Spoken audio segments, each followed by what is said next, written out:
السلام عليكم ورحمة الله وبركاته. اللهم صل وسلم وبارك على سيدنا محمد. ازيكم يا حبايبي، عاملين ايه؟ يا رب تكونوا بخير. النهارده بقى معانا فيديو جديد. اللي مشتركش في القناة ينزل يشترك ويفعل زر الجرس عشان يجيله اشعار بكل فيديو جديد بنزله. لايكاتكم بقى يا حبايبي، كومنتاتكم بقى اللي بتفرحني كده. النهارده ايه بقى؟ نبدأ يومنا الاول بسم الله. النهارده بقى هنعمل معاكم بامية.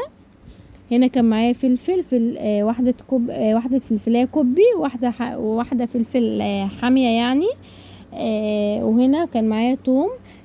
لو مش عايزين تحطوا فلفل حامي ما تحطوش عادي. استكفوا يعني بالفلفل الكوبي او اي فلفل بارد عندكم يعني. بننزل بقى الفلفل الاول وبنديله لون، وبعد كده بننزل بنص كمية التوم زي ما انتم شايفين كده، وبرده بتدي اللون بتاعه. بعد كده بقى هننزل عليه بالبصل. هي بصلايه كده متوسطه يا بنات، ونقلب برضو تقلبتين حلوين كده، لان يعني لون البصل كده لما لونه غير زي ما انتوا شايفين كده يا بنات. بعد كده بقى بننزل بالباميه ونقلب بقى تقلبتين كده حلوين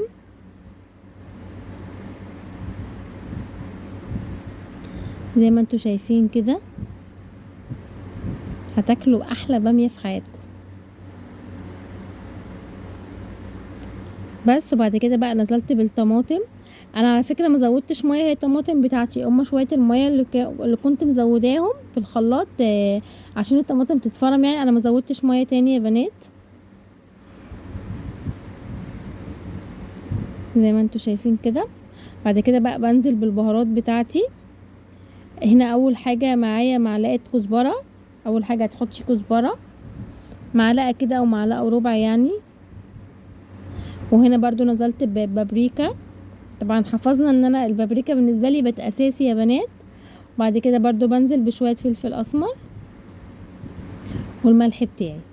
الملح بقى على حسب الكميه اللي انت عاملاها، وعلى حسب برضو انت بتحبي الحاجه مظبوطه او حادقه كده يعني. هنا برضو كان معايا شويه سكر صغيرين. يعني طبعا انتوا عارفين ان السكر بيعادل الحموضه يا بنات، يعني هما شويه صغيرين مش كتير يعني يا بنات. تقليبه بقى كده حلوه. بس هنا بقى خلاص بقى الباميه خلصت معايا يا بنات. انا بقى كنت غطيتها وسبتها بقى لحد بقى ما خلصت، اتسبكت كده بقى وخلصت. وهنا بقى كنت عامله جنبها رز. بصوا يا بنات، تسلم ايديا والله. عايزه اقول لكم كانت تحفه. الفلفل الحامي كان مديها تيست كده. اصلا الحاجه لما بتبقى حاميه تحسي بانها حرشه كده وبتاكل وتبقى طعمها حلو قوي. هي اصلا ما خدتش وقت معايا يعني، خلصت ويني خلصت بسرعه صراحه يعني، ما طولتش معايا. هنا بقى نقول بقى برضو بسم الله مواعين بقى سموا بالله برضو يا بنات. كل حاجه بنعملها نسمي بالله فيها. هنا برضو بقى كان عندي بقى شويه المواعين. دي ليفه بقى يا بنات، انا جبتها كده للكوبايات. انتوا بقى عارفين ان انا بستخدم للكوبايات ليفه وللمواعين ليفه، يعني ما بستخدمش ما بغسلش كله بليفه واحده. الكوبايات بليفه والمواعين بليفه. فانا هنا بقى كنت جبت بقى الليفه دي عشان الليفه اللي انا كنت جايباها للكوبايات اللي هي الناعمه فنعمت معايا اكتر. فحسيت ان لا ما تنفعش بقى اغسل بيها الكوبايات. خلاص ما باظتش يا بنات خالص يعني، بس ممكن هستخدمها بقى في حاجه تانية. بس انا حبيت بقى حاجه كده تبقى اخشن يعني كده للكوبايات، عشان تبقى نظيفه كده وبتلمع كده وحلوه. وبتاعه المواعين بقى بتاعتي برضو خشنه، بس انا كنت في الاول قلت بقى اجيب بقى الكوبايه الناعمه، بس لا الخشنه احسن. بس انا غسلت بيها شويه ونعمت اكتر فقلت بقى اجيب واحده جديده. دي بقى بتاعه المواعين يا بنات. يعني هو الافضل ان انت تعملي حاجه واحده للكوبايات وواحده للاطباق يعني والمواعين كلها. انا اتعودت على كده والطريقه دي مريحاني يعني. ما بحبش اغسل الليفه مطرح المواعين، اغسل بيها الكوبايات. حتى لو هتبداي بالكوبايات الاول، والطبيعي ان انت بتبداي بيها يعني، بس حتى لو بداتي بيها في الاول برضو بتبقى ما انت كده كده اصلا يعني قبلها غسل بيها مواعين فهي. فانا بالنسبه لي صراحه ما بحبش اغسل يعني عامله ليفه للكوبايات الافضل يعني، وليفه للمواعين. بس هنا برضو بقى المواعين هنا ما كانتش كتير بقى يا بنات. انا كده بقى المواعين دي بعد الغدا، بعد بقى ما اتغديت وكده قلت بقى اشطبها كده بقى عشان المطبخ بقى يبقى رايق بقى وكده يا بنات.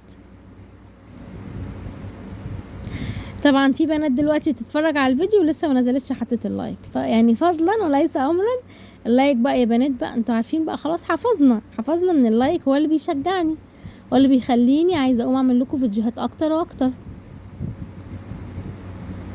قولولي بقى يا بنات بقى الصوره كده بقت احسن بقى من الاول ولا لا؟ يعني كده هنا بالنسبه لي كده يعني الكادر كده باين اكتر، حاسين ان الصوره بقت افضل شويه ولا لا؟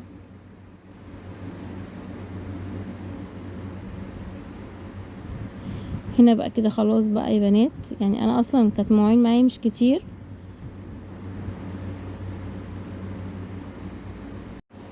عايزه اقول لكم يا بنات ان من كتر ما الجو حر الواحد عايز يروح يقعد على البحر، ما يتحركش من قدامه، يعني ما يعملش اي حاجه في حياته غير ان هو يفضل قاعد على البحر. لان اصلا انتي لما بتروحي البحر يا دوبك مسافه ما بتطلعي من عند البحر بتلاقي الحر على طول، يعني مش بتمشي كتير بتلاقي الحر على طول. فالواحد عايز يعيش طول الصيف كده قدام البحر، ما يعملش اي حاجه تاني خالص غير ان هو يبقى قاعد قدام البحر، قاعد كده مهدي اعصابه كده وقاعد برضو في شويه هوا. لان الجو بجد يعني ربنا يرحمنا برحمته والله يا بنات. انا حاسه ان الحر خلاص بقى الواحد مبقاش قادر، بيفرهد من اقل حاجه. عايزه اقول لكم والله يا بنات انا عشان اصور بقى طبعا لابسه الاسدال مع الطرحه مع الحر اصلا، ولو كنت بعمل اكل الصهد بقى بتاع البوتاجاز مطلع بقى سخونيه، مع ان اصلا الشقه حر، مع ان انا في العادي اصلا عشان كمان اخر دور في حر اكتر زياده عن الحر العادي. فبجد ربنا اللي يعلم بيا وانا واقفه في المطبخ والله العظيم. بس انا عشان اتعودت اعمل لكم فيديوهات وكده، وبجد والله مش بقول لكم كلام وخلاص، انا حقيقي لما مش بعمل حاجه بحس نفسي زعلانه، بحس ان نفسي في حاجه ناقصاني، بحس نفسي اصلا لما بعمل فيديوهات ببقى متواصله معاكم اكنكم قدامي وبكلمكم. فوالله العظيم عشان اتعودنا دايما ابقى معاكم وكده وانزل لكم فيديوهات، فباجي على نفسي والله بطريقه فظيعه. ربنا يرحمنا والله من الحر ده، بحس بحر رهيب. يعني انا اصلا لما باخد نفسي بحس ان انا نفسي باخده سخن، الهوا سخن اصلا مع الحر والبوتاجاز شغال. فربنا يرحمنا برحمته يا رب ويقوينا كلنا ويجعله في ميزان حسناتنا ويقوي كل ست بيت على بيتها وعلى شغل بيتها. وربنا يا رب يجعله في ميزان حسناتها يا رب اللهم امين. بس هنا بقى خلاص كنت خلصت المواعين بقى واشطفها وكده زي ما انتوا شايفين كده يا بنات. هي مش كتير يعني، هي كانت بس دي كده مطرح يعني بعد الغدا وكده. بعد ما عملت الغدا قلت بقى اشطب المطبخ عشان يبقى رايق كده والدنيا نظيفه، ابقى قاعده كده احس ان مفيش ورايا حاجه. اصلا دخلتك كده لما بتتعودي على المطبخ كده بتلاقيه رايق ونضيف وبيحس ان انتي مرتاحه كده نفسيا. فالحمد لله يا رب، ربنا يدينا الصحه ويقوينا يا رب. بس زي ما انتوا شايفين كده يا بنات، وسامحوني برضو عشان انا مش مواظبه على ان انا كل يوم بنزل فيديو. والله على قد ما بقدر بحاول يعني ابقى مواظبه يعني، بس يعني ساعات بيسقط مني يوم كده ولا حاجه، فسامحوني بقى يا بنات.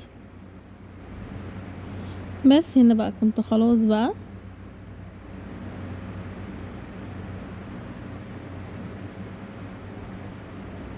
حتى المية يا بنات نازلة من الحنفية سخنة، يعني مش نازلة عادية، لا بتبقى نازلة بجد سخنة، يعني اكنها نازلة كده من السخان تبقى ده. يعني مش سخنة مولعة قصدي يا بنات، بس اللي هي نازلة سخنة مش عادية. الجو بقى صعب قوي والله. انا بقى بحط بقى الصينية دي وبصفي عليها يعني. انا عندي عشان الرخامة مش كبيرة قوي، مش جاي انا عندي صفاية على فكرة، بس انا شلتها عشان حسيت ان هي كانت مضيقة الرخامة وكده. فانا بالنسبه لي مش ببقى محتاجه اصفي غير الحاجات دي، يعني اللي هي المواعين بس، اما الاطباق بتحط في مكانها في الصفايه، والكوبايات برضو هكذا والمعالق زي ما انتوا شايفين. فبتبقى بس الحاجات دي بس الحيله البلاستيكات، فبتتصفى معايا في دي بقى وخلاص برجع اشيلها. ان انتوا زي ما انتوا شايفين كده انا الرخامه الحته اللي انتوا شايفينها كده، والناحيه التانية اللي هي فوق الغساله هي اصلا الرخامتي عباره عن حرف ال كده. مش مساحتها صغيرة قوي، بس لما بحط المطبقية كده عشان اصفي عليها بحس ان اخدت جزء كبير من الرخامة، فانا مش بحب كده صراحة. فانا قلت كده كده مش محتاجاها ولا في كوبايات ولا في اطباق وكده، فبصفي بقى على الصينية اللي انتوا شفتوها دي. بس ايه رايكم بقى يا بنات؟ خلصت الحمد لله. شايفين يا بنات؟ الحمد لله كده خلاص بقى. كنت بوريكم دي بقى يا بنات، دي بقى الفازة بتاعتي. انا كنت جايباها في جوازي، اتكسرت، زعلت قوي قوي يعني بجد. اي حاجة بتاعت جوازي بزعل عليها، لان هي معايا من اول ما اتجوزت، فحسيتها عشرة يعني. فزعلت قوي والله يا بنات. حاسه مش هين عليا ارميها، بس طبعا هرميها عشان بص اتكسرت خلاص، يعني باظت اصلا، اتكسرت خالص. شايفين يا بنات؟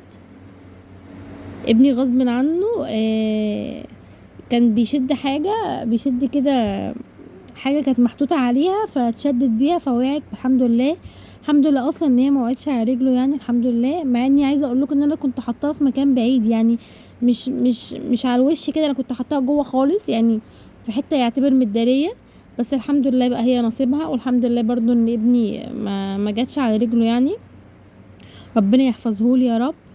هنا بقى كان عندي عنب ومانجا، قلت بقى اغسلهم برضو بقى نحلي بقى، يعني احنا اتغدينا وغسلنا المواعين، يبقى نحلي بقى، هو ده بقى اللي فاضل. انا بحب لما اغسل اي حاجه عامه بحط شويه خل عليها كده وانا بغسلها عشان يطهر برضو من اي حاجه. وفي برضو ساعات لما بكونش يعني، في حاجات ساعات من الفاكهه مش مستعجله عليها قوي صراحه، بسيبها شويه منقوعه، بس بحط شويه خل صغيرين يعني يا بنات، بحس انه بيساعد يعني في غسل الحاجه. بس فهنا بقى خلاص كنت غسلت العنب بقى، ودي بقى المانجا، تغسلهم كده يبقوا نضاف في التلاجة كده، اللي عايز ياكل اي حاجه حلوه كده ياخد على طول ياكلها تبقى نظيفه يعني. انا بحب اعمل كده في الفاكهه، اللي يفتح التلاجة ويلاقي ويبقى عايز ياكل حاجه كده ياخد على طول ياكل، ما يضطرش يغسلها يعني. شايفين المانجا؟ عايزه اقول لكم كانت زبده، طعمها كانت حلوه قوي يا بنات والله، اصلا باين على لونها طبعا يعني، مش محتاجه اتكلم. بس كده بعد ما غسلتهم بقى، يلا بقى اللي ما اشتركش في القناه ينزل يشترك ويفعل زر الجرس عشان يجيله اشعار بكل فيديو جديد بنزله، واللايك يا بناتي والكومنت بقى اللي بيشجعوني. يلا بقى اشوفكم في فيديو جديد، مع السلامه.